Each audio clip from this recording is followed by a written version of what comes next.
ಲೇ ಮಗನೆ, ಊರಲ್ ಮದ್ವೆಗೆ ನಾನ್ ಗ್ರ್ಯಾಂಡ್ ಆಗಿ ರೆಡಿ ಆಗಿದ್ದೀನಿ. ಆಟೋ ಬಸ್ನಲ್ಲಿ ಹೋದ್ರೆ ನನ್ ರೇಷ್ಮೆ ಸೀರೆ ಹಾಳಾಗತ್ತೆ. ಕೂಡ್ಲೆ ಹೋಗಿ ಒಂದ್ ಒಳ್ಳೆ ಎಸಿ ಕಾರ್ ಮಾತಾಡ್ಕೊಂಬಾ. ಸರಿ ಅಮ್ಮ, ಚಿಂತೆ ಬಿಡಿ, ನಾನ್ ಹೋಗೋ.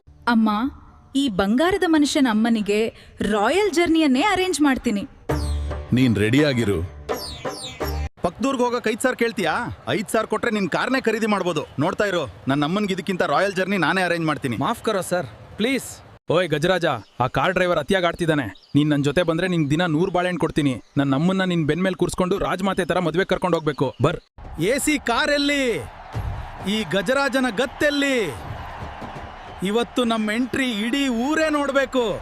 ಇದೇನಪ್ಪ, ಎಸಿ ಕಾರ್ ತಗೊಂಡ್ ಬಾ ಅಂದ್ರೆ ಸಾಕ್ಷಾತ್ ಗಜರಾಜನ್ನೇ ಕರ್ಕೊಂಡ್ ಬಂದಿದ್ಯಾ? ಇದ್ರ ಮೇಲೆ ನಾನ್ ಹೆಂಗ್ ಹತ್ಲಿ ಮಗನೇ?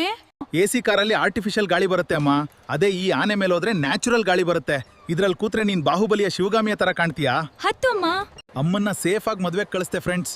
ಆದ್ರೆ ಈ ಆನೆ ಸವಾರಿ ನಂತರ ನನ್ನ ಮೈ ಕೈಯೆಲ್ಲ ಜಜ್ಜಿದಾಗಿದೆ. ಈ ಮಾಸ್ ಐಡಿಯಾಗ ಒಂದ್ ಲೈಕ್ ಕೊಡಿ ಬಾಸ್.